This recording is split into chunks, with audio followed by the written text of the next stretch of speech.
స్మితా సబర్వాల్ అతి చిన్న వయసులోనే ఐఏఎస్ అయ్యారావిడ. తన పనితనంతో సామాన్య ప్రజల నుంచి పాలకుల వరకు అందరితోని శభాష్ అనిపించుకున్నారు. ప్రజా అధికారిణి అన్న ట్యాగ్లైన్ కూడా ఆమె సొంతం. పని పట్ల ఆమె చూపించే నిబద్ధత, అలాగే కొన్ని అంశాలపై ఆమె స్పందించే తీరు, దీంతో పాటుగా ఏ విషయాన్నైనా ముక్కుసూటిగా చెప్పడం, సోషల్ మీడియాలో యాక్టివ్గా ఉండడం, అన్నిటికీ మించి ఆమె ఫ్యాషన్ సెన్స్, ఇవన్నీ కూడా ఆమెని యూత్కి బాగా దగ్గర చేశాయి. అందుకే స్మితా సబర్వాల్ ఏ పోస్ట్ చేసినా అది వెంటనే వైరల్ అవుతుంటుంది.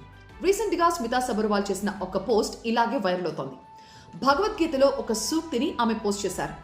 పని చెయ్యి, ఫలితం ఆశించకు. ఇది స్మితా సబర్వాల్ చేసిన లేటెస్ట్ పోస్ట్.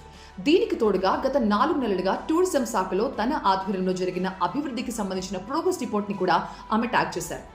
దీనికి కారణం ఏంటంటే ఇటీవలే తెలంగాణ ప్రభుత్వం స్మితా సబర్వాల్ ని టూరిజం శాఖ నుంచి బదిలీ చేసింది. తెలంగాణలో మిస్ వరల్డ్ పోటీలు జరగబోతున్న విషయం మీకు తెలిసిందే.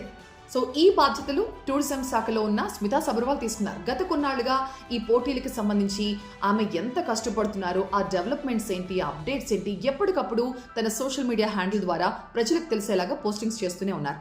అయితే స్మితా సబర్వాల్ ని ఉన్నట్టుండి సరిగ్గా వారం రోజుల్లో మిస్ వరల్డ్ పోటీలు జరగబోతున్నాయి. ఈ టైంలో ప్రభుత్వం ఆమెను టూరిజం శాఖ నుంచి బదిలీ చేసింది.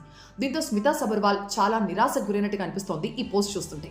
అయితే గత ప్రభుత్వ పెద్దలతో ఐఏఎస్ స్మితా సబర్వాల్ కాస్త సఖ్యంగా ఉండేవారు. కానీ కాంగ్రెస్ గవర్నమెంట్ వచ్చిన దగ్గర నుంచి కనీసం ఈ ప్రభుత్వ పెద్దల్ని కలవడానికి కూడా ఆవిడ ప్రయత్నించలేదు అన్న ఆరోపణలున్నా కూడా ఆవిడకి టూరిజం శాఖ లాంటి ప్రాధాన్యం ఉన్న పోస్టే దక్కింది.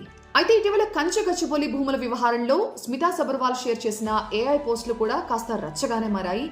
ఈ పోస్టుల వల్ల ఆ ఉన్న కొద్ది సంబంధాలు కూడా చెడిపోయాయి అన్నది టాక్.